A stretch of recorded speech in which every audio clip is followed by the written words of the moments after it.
The morning air in London felt sharp and clean, and the city looked like it had been polished overnight. Cars moved in quiet lines near the Palace Road, and barriers guided the crowd into neat lanes. Flags lifted and settled again with the wind, and cameras waited like patient eyes. Inside the gates, everything ran on timing and tradition, as if the stones themselves remembered every step. J.D. Vance arrived with a small group and a careful smile that never fully reached his eyes. He wore a dark coat that looked perfect for photos, and his shoes made soft clicks on the old pavement. His aide stayed close, murmuring schedules and names, keeping his day tight and controlled.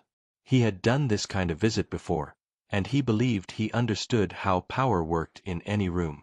A line of royal guards stood near a courtyard entrance, still as statues, bright uniforms steady against the gray sky. Their faces were calm and unreadable, and their posture looked carved rather than trained. Tourists whispered and pointed, and some children leaned forward just to see if a guard would blink. A palace officer walked nearby, watching the flow of guests and keeping distance without looking unfriendly. J.D.'s aide, a man named Paul, leaned in and spoke softly about the next stop on the tour. He explained the order of greetings, the route through the building, and the short moment for photos. J.D. listened with half attention, because his eyes had fixed on the guards. To him, the line of soldiers looked like a symbol that could be shaped into a perfect clip for the evening news. He stepped a little closer than planned, and his team followed by habit. Paul's eyebrows lifted, but he did not grab J.D.'s arm, because cameras were everywhere. J.D. gave a small nod toward one guard, expecting a quick reaction. The guard did not move at all, and even the wind seemed to avoid his uniform. J.D. cleared his throat and raised his hand in a casual motion that looked like an order. He said the words that came easiest to him, as if he was speaking to staff at an event back home. He told the guard to salute. It was not loud, but it carried, because the courtyard had a quiet that made every sound feel important. For a breath, the crowd leaned in, hungry for a moment. A few phones lifted higher, and a woman in a tan scarf whispered to her friend. The guard remained still, eyes forward, face calm, hands locked in place. The silence made J.D.'s gesture look bigger than he had intended. The palace officer stepped forward with smooth timing, like someone trained to catch trouble before it landed. His name tag read Sam, and his voice stayed gentle. He addressed J.D. with respect, but his words were firm and precise. He explained that the guard followed royal protocol and did not take commands from visiting guests. J.D.'s smile tightened, and his cheeks colored in a way the cameras would catch. Paul took a half step closer, ready to rescue the moment, but Sam kept speaking. Sam explained that the guard's role was ceremonial and disciplined, and that any signals were directed through official channels. He said it plainly, without shame, like a teacher correcting a small mistake before it grew. J.D. tried to laugh it off, but the sound came out thin. He made a small remark about friendly respect and tradition, and he waved his hand as if the idea had been a joke. The crowd did not laugh, because people could feel the tension under the words. Even the tourists who knew nothing about politics could tell that the balance in the courtyard had shifted. A woman from the palace staff approached with a clipboard and a calm face, and her name was Nora. She greeted J.D. and his group and guided them toward the entrance, saving him from standing in the silence too long. Her tone was polite, but her pace was quick, like she wanted the moment to fade behind them. J.D. followed, and his team fell into line again, grateful for motion. Inside, the building felt cooler, and the sound of footsteps softened under carpets and thick walls. Portraits watched from high frames, and the air smelled faintly like old wood and fresh flowers. J.D. looked at the paintings, but he did not really see them. He was replaying the courtyard moment in his mind, trying to find a way to make it look like control instead of correction. In a side hallway, Paul leaned close and spoke in a careful voice. He told J.D. that the guards were not like staff, and that the palace ran on protocol that did not bend for visitors. J.D. nodded, but his jaw stayed tight. He told Paul that he understood, yet his eyes said he did not like being reminded. They reached a room prepared for a small meet and greet, with tea set neatly on a table and chairs placed at equal angles. A few officials waited, including a cultural advisor named Mia who carried herself with quiet confidence. Mia welcomed the group and spoke about the visit's purpose, focusing on cooperation and mutual respect. JD listened, and he forced his expression back into something smooth and presentable. But the earlier moment had left a mark, and people could sense it like a faint scratch on glass. When JD spoke, his words sounded practiced, but his pauses were too measured, like he was choosing every breath. Mia asked a simple question about the value of tradition in public service, and her tone was friendly. JD gave a safe answer about duty and pride, and he tried to turn the conversation toward familiar ground. Nora returned to guide them to the next stop, a corridor that opened toward a balcony overlooking the courtyard. As they walked, JD's gaze drifted toward the windows. He could see the bright line of guards below, still steady, still unchanged, still not reacting to anything. That steadiness bothered him more than he wanted to admit. Near the balcony, they slowed for a planned photo moment. Paul adjusted the angle, making sure JD stood where the light hit best. A photographer signaled that they were ready, and Mia stood to the side, giving space. JD placed his hands in front of him and lifted his chin, returning to the role he knew. Then a faint sound rose from below, a simple rhythm of boots on stone as the guards shifted positions by schedule. It was not dramatic, but it was precise, like time made visible. JD watched, and for the first time that day, his expression softened into something closer to real. He realized the guards were not refusing him personally, because they were not responding to him at all. That thought should have calmed him, but instead it opened a deeper worry. If he could not move a single guard with a word, then what did his status mean in a place built on different rules? He had grown used to rooms where his title shaped the air, and where people reacted before he finished speaking.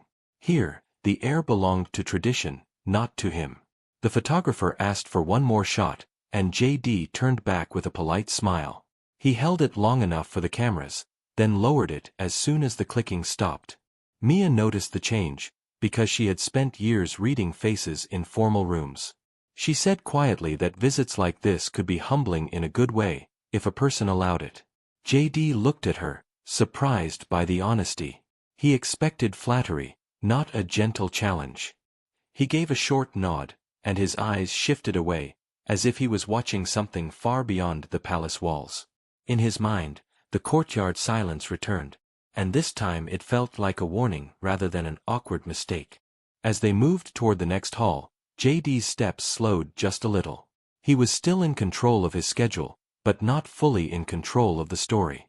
Outside, the crowd continued to film, and inside, the palace continued to run on its own rules. And somewhere between those two worlds, JD started to sense that the day was going to test him again. In a way he could not manage with a simple command. JD walked through the long palace hall with a slow, steady pace, and his mind stayed busy with the quiet moment from the courtyard. The tall windows let in soft light, and it moved across the floor like a slow river. Paul stayed close and kept reading notes on his phone while trying to look calm. Nora led the group with careful steps as if she could guide away any trouble just by walking forward. The group reached a small lounge with warm chairs and a low table set for tea. Mia invited everyone to sit, and her voice carried a calm strength that filled the room. JD took his seat and placed his hands on his knees while keeping his face polite. He felt eyes on him from every corner, even though only a few people were present. A palace elder named Leo entered the room with slow, careful steps and a gentle smile. His hair was silver, and his voice sounded like it held many stories. He greeted JD with respect and nodded to the others before taking a seat. Leo spoke about how visits like this were meant to build bridges between people and nations. JD nodded as he listened and tried to focus on the words instead of the memory in his head. The teacups were passed around, and the soft clink of porcelain filled the space. Paul leaned toward JD and whispered that the media was already sharing clips from outside. JD gave a small sigh because he knew the moment would travel far. Mia asked Leo to speak about the role of guards in the palace. Leo explained that they were trained to serve the crown and the people through duty and discipline. He said their stillness was not meant to show coldness but strength.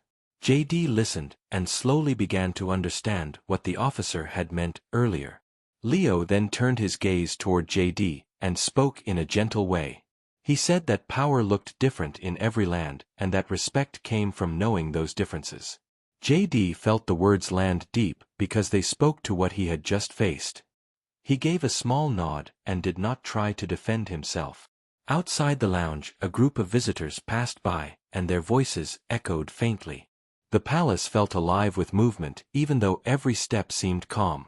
JD realized this place carried its own rhythm that could not be rushed. That thought made him feel both small and curious. Nora returned with a message that a short walk through the inner garden was ready. JD rose from his seat and followed the group again. The garden opened into a quiet green space filled with trimmed trees and soft grass. Birds moved between branches and the air felt lighter than inside the halls. JD took a deep breath and felt some of the tension leave his shoulders. Paul stayed silent this time and let the moment breathe. Mia walked beside JD and spoke about how the garden had been shaped over many years. She said every path was placed with care to honor both beauty and balance. JD looked around and felt the truth in her words. The garden did not try to impress anyone but still felt grand. That quiet strength reminded him of the guards outside. He started to see a pattern in the way this place worked. At the far end of the garden, a single royal guard stood near a stone arch. The guard did not look toward the group, but his presence was clear. JD felt his chest tighten again as he remembered the earlier moment. He hesitated for a breath before taking another step. Mia noticed his pause and gave him a calm look. She did not speak, but her eyes carried understanding. JD walked forward with a slower pace and stopped at a respectful distance. The guard remained still as always. JD did not raise his hand or speak this time. He simply stood there and looked at the guard with quiet focus. In that silence he felt something shift inside him. It was not about being obeyed but about being aware. Paul watched from behind and saw the change in JD posture. He knew this moment mattered more than any photo. The guard remained steady but the air felt less tense. It was as if both sides were holding a shared calm. After a short time JD turned back toward the group. He gave a small nod to Mia and continued walking. The garden path led them toward another hall where officials waited. The visit was far from over. Inside the next room a screen showed news clips from the courtyard. JD saw himself on the screen giving the order. He watched the guard remain still and felt a mix of embarrassment and thought. He realized how quickly moments could grow beyond their meaning. Leo joined them again and pointed to the screen. He said that every leader faced moments when they learned something new about the world. He added that those moments could be a gift if taken with grace. JD took in the words and let them settle. The room grew quiet as the clip ended. JD looked at his own reflection on the dark screen. He did not see a leader in that moment but a man being corrected by tradition. That view felt uncomfortable yet honest. Mia spoke softly and said that respect often grew from listening. She did not aim the words at JD, but he knew they were for him. He gave a small nod and thanked her. The group moved toward the next part of the visit. As they walked, JD felt lighter than before. He still carried the weight of the moment, but it no longer felt sharp. He started to understand that not every place worked like home. That idea was both humbling and powerful. The palace halls opened ahead and the sound of footsteps echoed again. JD walked forward with a quieter heart and a clearer mind. The day was teaching him more than he had planned. And deep inside he knew the biggest test was still waiting. JD entered the next wing of the palace with a slower pace and a softer mind than before. The long hallway felt warmer and the walls carried quiet stories of the past.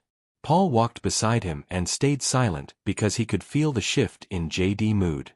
Nora guided them toward a large meeting room where several officials were waiting. Inside the room a long table stood with neat papers and small flags placed with care. Mia and Leo took their seats while other advisors joined them. JD sat down and looked around the table with a thoughtful face. He knew this meeting would decide how the visit would be remembered. A senior advisor named Ron began to speak about shared goals and future plans. His voice was steady and calm, and it filled the room with a sense of order. JD listened and nodded as ideas were exchanged. He felt more focused now and less caught in his own thoughts. As the talk continued, JD found himself thinking again about the guard. The image of that still figure stayed clear in his mind. He realized that strength could exist without noise. That idea felt new but important. Mia noticed his quiet and asked for his view on cooperation. JD took a breath and spoke with honesty. He said that learning the ways of another place could make a leader wiser. The room grew still as people listened. Leo smiled slightly because he could hear the truth in those words. Paul looked at JD with surprise and respect. The change in tone felt real. It was no longer about pride but about growth. After the meeting, the group was guided toward a small hall for a brief ceremony. Soft music played and the light from tall windows created gentle patterns on the floor. JD stood in line with the others and felt a calm settle in his chest. The earlier tension now felt like a distant echo. The palace officer Sam entered with a composed look. He announced that a short honor display would take place. 2 royal guards walked in with precise steps. Their presence filled the hall with quiet strength. JD watched them with a new kind of respect. He no longer saw them as something to command. He saw them as part of a story larger than himself. That thought brought a steady warmth to his heart. As the display continued, the guards moved with perfect timing. Every motion carried meaning and care. The crowd watched in silence. JD felt grateful to witness something so pure. Mia stood near JD and whispered that tradition carried deep roots. JD nodded because he now understood that truth. He did not need to speak to show respect. He only needed to be present. After the display, Sam approached JD with a polite bow. He thanked JD for attending with grace. JD returned the gesture with a small respectful nod. The moment felt balanced and sincere. Paul smiled softly because he could see the change. JD was no longer tense or guarded. He looked open and calm. That made the day feel lighter for everyone. The group moved toward a balcony overlooking the palace grounds. The sun was lower now and painted the sky with warm colors. JD stepped forward and took in the view. He felt a quiet peace that had not been there before. Mia spoke about how every visitor left with a story. JD replied that he would carry this one with care. His voice held honesty. The past moments had shaped him. In the distance, the royal guards stood in their places. Their steady forms looked even stronger against the evening light. JD watched them and felt gratitude instead of tension. He had learned something rare today. Leo joined them and placed a hand on the railing. He said that true strength came from knowing when to listen. JD smiled because he finally believed that. The day had become more than a simple visit. As the sky slowly darkened, the palace lights began to glow. The air felt calm and full of promise. JD stood tall but without pride. He felt ready for whatever came next. The visit had changed him in a quiet way. The moment with the guard had opened a door in his mind. Now he walked with a new understanding. The story was not over yet. The final moments of the day waited just ahead. JD took a deep breath and prepared for what was to come. He knew the last part would matter most. And he was ready to face it. JD stepped back into the grand hall as the evening settled over the palace, and the soft lights began to glow across the tall walls. The quiet beauty of the place made every sound feel gentle and important. Paul walked beside him and looked more relaxed than he had all day. Nora guided them toward the final gathering with a calm smile. The last event was a small dinner meant to close the visit on a warm note. Long tables were set with care and simple flowers rested in the center. Mia and Leo were already there and welcomed JD with friendly nods. The mood felt lighter than it had in the morning. JD took his seat and looked around the room with new eyes. He no longer felt like he needed to stand above anyone. He felt like part of a shared moment. That change filled him with quiet peace. As the meal began, people spoke about stories and shared memories. Laughter moved across the table in soft waves. JD joined in with an honest smile. He felt connected in a way he had not expected. Leo told a story about a past visitor who had learned a lesson in humility. The tale carried warmth and gentle humor. JD listened closely and felt a familiar echo in his heart. He knew he had been walking a similar path today. Mia spoke about the power of understanding across cultures. Her words were simple yet deep. JD nodded and thanked her for her kindness. He meant every word. As the dinner came to an end, the group rose and moved toward the courtyard once more. The night air was cool and fresh. The royal guards stood in their places under the soft glow of lanterns. The scene felt calm and full of meaning. JD paused near the edge of the courtyard. He looked at the guards with quiet respect. He did not try to speak or gesture. He simply stood there and honored the moment. Sam approached and gave JD a respectful nod. He said that the visit had gone well. JD thanked him with sincerity. The earlier tension was now gone. Paul stood nearby and felt proud of the way JD had grown through the day. He knew this story would be remembered. Not for a mistake but for a change. That thought brought a soft smile to his face. Mia and Leo joined JD and spoke about the value of reflection. JD shared that the stillness of the guards had taught him more than words could. They listened with warmth. The night felt rich with understanding. The palace lights reflected on the stone paths. JD walked slowly and took in the peaceful scene. He felt grateful for the lesson he had received. It would stay with him long after he left. As the visit came to a close, JD turned one last time toward the guards. He held their image in his mind as a symbol of quiet strength. He knew he would carry that image into his own world. It would guide him in moments of challenge. Paul asked if JD was ready to leave. JD said yes with a calm heart. The day had given him something valuable. He was ready to move forward. The group walked toward the exit under the soft night sky. The palace stood behind them in gentle light. JD felt a sense of peace as he stepped away. He knew this visit had changed him for the better. In the end, it was not about power or command. It was about respect and learning. JD had found a new way to see the world. That was the true gift of the day.